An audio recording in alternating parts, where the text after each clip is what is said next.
Welcome to a special edition of the Nonfiction Writers, podcasting in a great way. I'm Jason Kersey, joined by Ryan Aber, my beat partner. We're coming to you from Fort Lauderdale, Florida. We're here for the Orange Bowl, and this is the first of what we hope is several little podcasts with various media members that we're going to see here at the Media Hotel.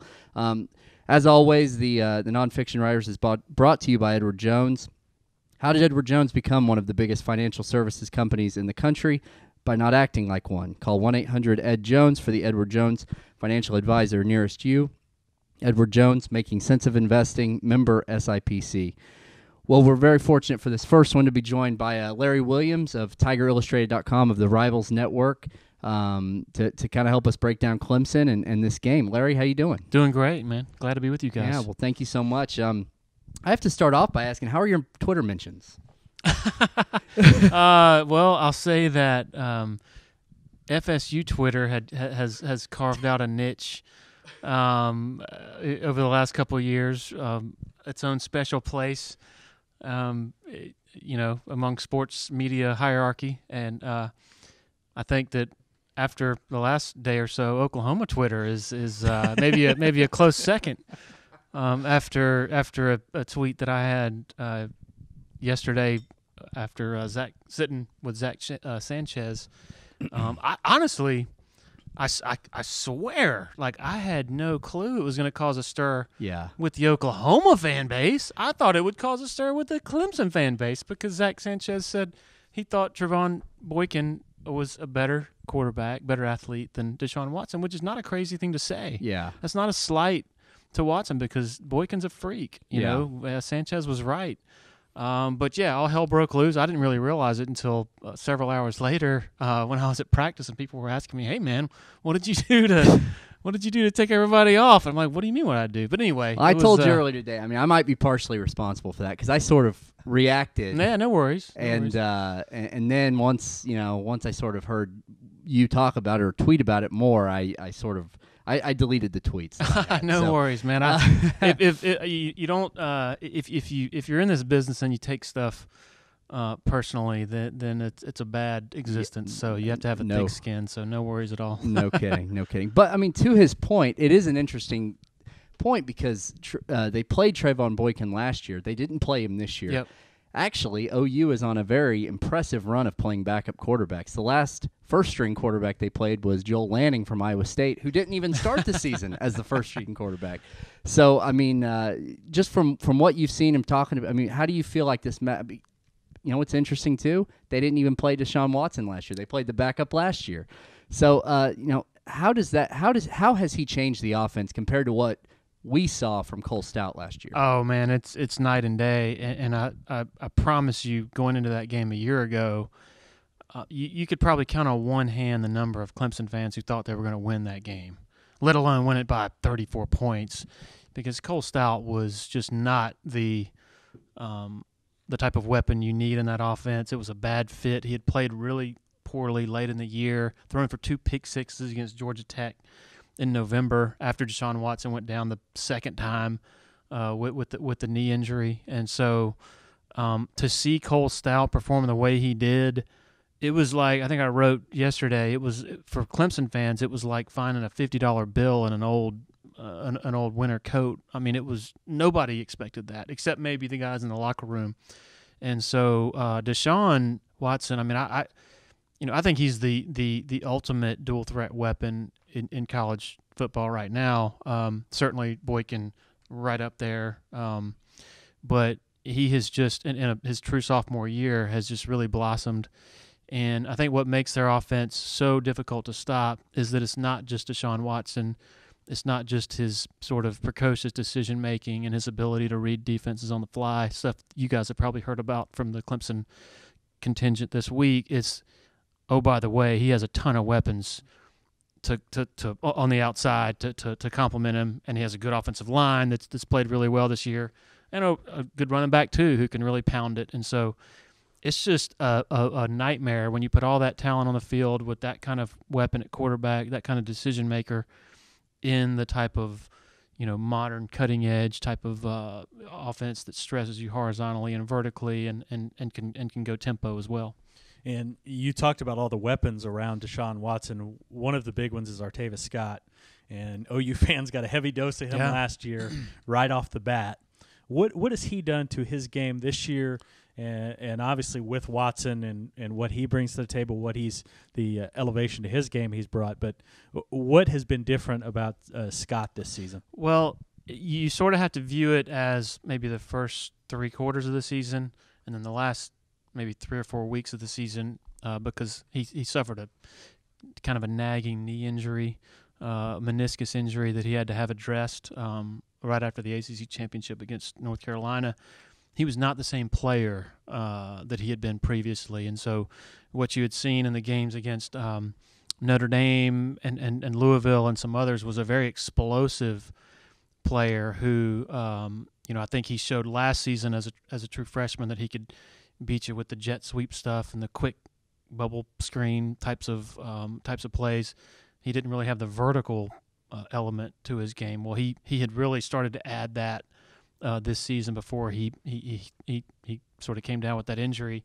I think that from all the accounts that I've heard, the scope surgery that he had the week after the ACC championship, he's past that. And from what I've seen, not much at practice, of course, the last couple of days, but he looks very explosive, sort of back to his old self. And from everybody I've talked to, they say it's the old Artavis. And really, what really makes him, I think, is it's hard to tackle that guy. And, I mean, he would be a really good running back. Honestly, he's a heck of a receiver, but he has that running back mentality when he gets the ball in his hands. He's almost insulted that you're trying to tackle him. And it's hard to bring him down when he's full strength. Yeah. And I think he's pretty close to that right now. And what have the Clemson folks said about what they see from Oklahoma's defense? They've been so good this season to this point. They were just, I don't know, dreadful is the only word that comes to mind against the pass a year ago. Obviously, it's a different secondary that they're seeing. I know it's on the other side of the ball, but Brent Venables said earlier this week you've got to throw out the film when you're talking about last season's Russell Athletic Bowl versus this year. But what have the Clemson folks said about what they expect from OU defensively? Well, you know how fans are. I mean, they are, all the statistical improvement and all that has happened this year with the Sooners, that goes out the window by virtue of what happened a year ago in the bowl game when, like I said earlier, Clemson fans, they didn't think Cole Stout was a very good quarterback. They didn't think they were going to win that game, let alone by win it, in the convincing margin that they did. And so they view Oklahoma, their defense, as being maybe the product of a finesse conference and maybe all the succession of backup quarterbacks that they were fortunate to have faced. I guess some of those powerful offenses that had injuries at quarterback. And so, I think objectively looking at it, Oklahoma's defense looks significantly better. It seems like they're more athletic on the defensive line. Eric Stryker is just a beast of a player. He's so fast. He reminds me of a guy you guys might remember from last year, Vic Beasley. Maybe a smaller version of Beasley, but the way they use him in that 3-4 outside backer role, bringing him on the pressures, bringing him on the delay blitzes in kind of an unpredictable manner, is something that offensive coordinators have to deal with. But I think that also objectively, if you're looking at it, I think personally that there are some issues in that secondary that Clemson can exploit, matchup advantages that they had last year that they might still have this year. I'm not a coach or anything, but I think that number 7, name escapes me right now, Jordan the cornerback. Thomas, People have sort of gone after him a little bit. TCU did on one of those 90-plus yard drives. Mm-hmm. I think I saw watching a replay of that game. And then secondary, the 13. Thomas. Ahmad Thomas doesn't really look. And I don't want to create a something that goes viral. He doesn't look totally athletic and fast to me. But anyway, that's just my take. I could be wrong. So I think that's where Clemson might have a pretty pronounced advantage. And I also think that Clemson fans think that even though Oklahoma stuffed their running game last year, that this is a different running sort of attack this season with Clemson, and they feel like they might be able to push them around a little bit. The thing about Ahmad Thomas is he's so much better than he was last year. He was it really, going into this year, Ryan and I probably agree on this, that we thought there was a good chance he wasn't even going to start this year. Mm-hmm. And he started every game last year. He's been the whole secondary has really improved, but I'm curious. He was involved in that very first offensive play from Clemson last year when him and Stryker missed that tackle. Yep. The name of the receiver escapes me. Scott. It was Scott. It Yep. was Scott. Okay. Did it surprise you as a guy who has been around? You follow college football. The way Oklahoma came out in that game, because I think it didn't totally shock me because I covered the team. I knew how disappointed they were to be there. How disappointed where they started the season. But was it shocking to see the Oklahoma? I don't know, the Oklahoma logo go down like that. Going into that game. You look at the matchups, and you look at Cole Stout at quarterback. I hope Cole Stout doesn't listen to this. He'd probably want to kill me because it's pretty clear I didn't think he was a very good weapon for them. But well, I don't think you were alone though. On that last year. He'd be mad at a lot of people if he were mad at that notion. But you were looking at the matchups and all that. But I tell you, not to say I called what happened. I thought Oklahoma was going to win. But the days leading up to that game, you start to try to study Oklahoma a little more. And I watched a replay of that Oklahoma State meltdown in Norman, and now you're going to make some Sooner fans cry. Well, yeah, I mean, you lose that way, and it is devastating in a rivalry game, and it's the previous game, and then you see Sterling Shepard banged up, and you see Trevor Knight was kind of hobbled too. Yeah, wasn't he? Trevor Knight was coming off the Russell Athletic Bowl was his first game in right. quite a while because he actually had the name of it's escaping me. Basically, temporary paralysis after a hit. That's late right. In the Baylor That's game. right. I'm refreshed now with the memory, but the point is that you start to have some second thoughts in your opinion of that game immediately before it. And I remember telling my subscribers, don't discount. Clemson winning this game, the notion of Clemson winning this game, even if it's Cole Stout, because Oklahoma looks as they look like a fragile team to me, physically and mentally, based on the way that they gave away that game against Oklahoma State. And so, but yes, it was surprising. And, even though Clemson goes up 17-0, they have the return by Boulware for the touchdown. It's almost a law of football that even when there's an avalanche like that happens, there's going to be some sort of event that goes the other way to bring the other team back. And you felt that things were shifting back in Oklahoma's direction until the Tapper fumble return for a touchdown that was brought back by, what was it, offsides?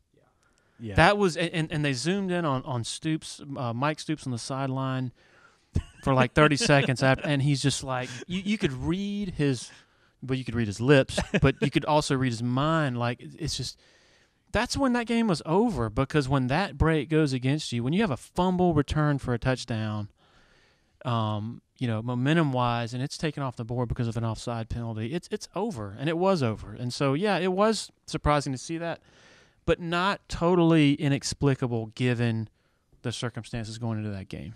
Yeah. We've talked a lot about Clemson's offense this season versus OU's defense, but a lot of people expected Clemson's offense to be really good. What they didn't expect was this defense to be really good after losing, what was it? Was it 9 starters? 92 starters. 92. No, anyway, yeah, a lot of players. A lot of starters from last year's team. But Brent Venables, obviously a guy that OU fans are very familiar with, retooled this defense.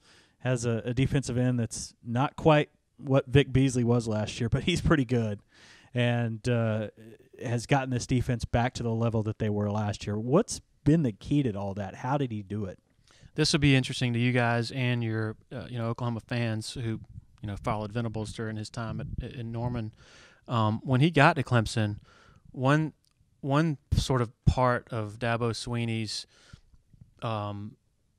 leadership, or I guess vision, that Venables was not used to was you play a lot of people, and that applied to both sides of the ball. And so most defensive coordinators, particularly high-profile defensive coordinators such as Brent, you come in and you expect to run your own show and all that. And not saying Dabo was meddling or anything like that, but that's a major core part of his philosophy is that you play a lot of guys to get them ready years down the road. And so while in the heat of a game, a defensive coordinator or an offensive coordinator is thinking about that moment and winning the game, and so he's not thinking about, okay, I'm going to put in my, backup will linebacker, to replace a starter who's much better than he is, because you're thinking statistics, you're thinking win the game, you're all this stuff in the moment. Venables didn't understand that at first. He told me that last offseason, as we were sort of talking about how they were going to, overcome all the losses, the personnel losses from last year.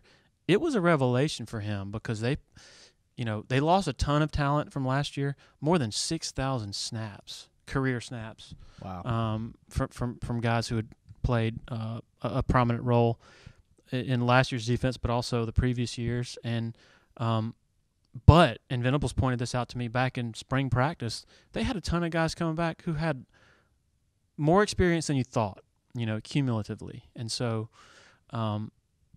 it's about talent, I think. But because Shaq Lawson, by the way, I think he's a more complete player than Vic Beasley. Honestly, Beasley was a sort of a speed rusher type, whereas Lawson can do both. Lawson can run right by you, but he can also bull right through you. And so, obviously recruiting is the name of the game. It's about talent procurement, and they have done a heck of a job of that the last few years. I did not think they were going to be top 10 defense good, but sort of rewinding back to August camp when you got your first look at them, and you just visually looking at that defense over a period of about a week, you're like, wow, these guys are really big and really fast at all three levels. And the wheels start turning, and you start thinking there's not gonna be as big of a drop off. I thought they could be a top 15 defense, which was crazy to say back in August because a lot of people thought they'd plummet down to 60 or 70 or something, which was a reasonable opinion based on all the guys they lost. I mean, that defense last year was awesome. That was a rare thing. Brent has done a wonderful job at Clemson. I know he was beloved for most of his time in Norman until the end, when you had a lot of people wanting to help him pack his bags to go to Clemson. But he's been a treasure, and he's just what a call by Dabo, to hire that guy, because it wasn't as though that was a slam dunk at the time, and now it's looking a heck of a lot better than it did when it happened. Yeah. Well, Larry, we'll let you get out of here. First of all, I mean, usually we ask, where can they follow you on Twitter? I think OU fans pretty much know that. Well, yeah, they've. I'm sure I've been blocked or whatever since yesterday, but it's all good.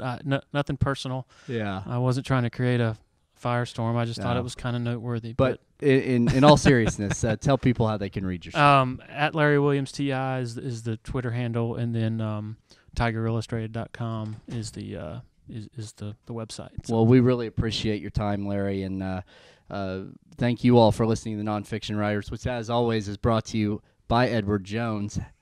How did Edward Jones become one of the biggest financial services companies in the country? By not acting like one. Financial strategies, one-on-one advice. From the 60-plus Edward Jones financial advisors from Purcell to Edmond and Yukon to Hara, see for yourself how Edward Jones makes sense of investing. Call 1-800-ED-JONES or visit edwardjones.com for the Edward Jones financial advisor nearest you. Edward Jones, member SIPC. Thank you all again for listening, and thanks to Larry Williams for joining us. You can check out our stuff every day at newsok.com and every morning in the Oklahoman for the best OU coverage anywhere.